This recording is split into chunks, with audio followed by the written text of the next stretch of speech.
אחי, תזמין לי בננה לוטי בבקשה. כן, בננה לוטי? With cocos? No. Yeah, with cocos, with coconut.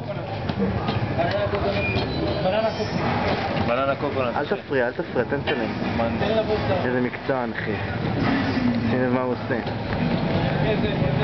איך הוא פרייק. עזוב, אחי, הוא עושה. תראה. איזה מקצוענות.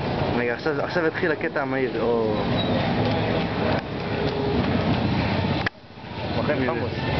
הנה זה מגיע. שמים הבננה, אתה נגנב. פרשן לי מה קורה. ניר, אתה תשדר, נוי פרשן. טוב, עכשיו הוא לוקח את הבננה. שימו לב, הוא לקח את הבננה. מקצוענות.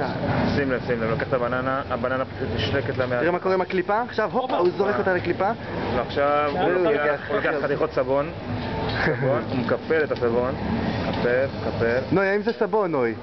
היה או לא היה? זה משחק שלא ראינו כבר מימי שטלמך. שימו לב. ומה שקורה פה עם החמאה ועם השמן. החמאה פשוט עף עלה בחזרה, כאילו לא הייתה. הוא מנקה, הוא עכשיו מנקה. ההיגיינה פה היא מעל הכל. בדיוק. הוא מנקה. האם הוא ממתין יותר מדי, נוי? מה אומר פרשננו? הוא שואל עם אחד. שואל עם אחד זה מראה מקצוענות. שחקנים כאלה לא גודלים בארץ. לא אומר אחד. הוא מסובב. נוי, מה הוא עושה בצפנות, נוי? נוי, היה קרן? אני חושב, אם אתה שואל אותי... שימו לב, הוא זרק, הוא סתם זורק. מה, נחזיר את השידור לאולפן? ברמות האלה, ברמות האירופיות של היצירת בננה לוטי, ובצלחת, ורגע חתיכה, חותר.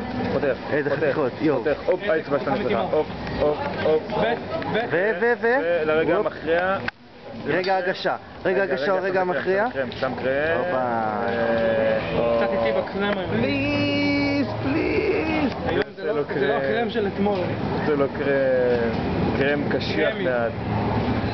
ושם לו משהו. לא רוצה לבזבז זמן. ושם עוד משהו. ורגע הגשה, והרי זה מוכן? מזל טוב. לא ייתן סיכום בבקשה.